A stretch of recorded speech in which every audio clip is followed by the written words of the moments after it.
சகோதர சகோதரிகளே வணக்கம். நாங்கள் ஸ்கை ஹெவன் என்ற பெயரில் ஹெர்பல் நாப்கின் தயாரித்து விற்பனை செய்து வருகிறோம்.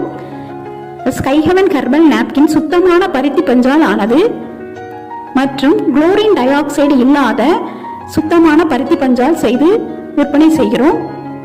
இதில் மஞ்சள், வேப்பிலை, கற்றாழை போன்ற 7 வகையான மூலிகை பொடிகள் உள்ளன. இதை பயன்படுத்துவதால் அரிப்பு, எந்தவிதமான தோல் நோய்களும் கர்ப்பப்பை சம்பந்தப்பட்ட நோய்களும் வராது. அது மட்டுமல்லாமல் பிசிஓடி, மலட்டுத்தன்மை, வெள்ளைப்படுதல் போன்ற கர்ப்பப்பை சம்பந்தப்பட்ட நோய்களும் வராது. எங்கள் ஸ்கை ஹெவன் நாப்கின் நமக்கு மட்டுமல்லாமல் சுற்றுச்சூழலுக்கு எந்தவித தீங்கும் இழைக்காது. ஏனென்றால் இது முழுக்க மக்கக்கூடிய பொருட்களால் ஆனது. அதனால் எங்கள் ஸ்கை ஹெவன் நாப்கின் வாங்கி பயன்பெறும்படி கேட்டுக்கொள்கிறோம். மேலும் விவரங்களுக்கு மேலே உள்ள நம்பரை கொள்ளவும். நன்றி சகோதர சகோதரிகளே.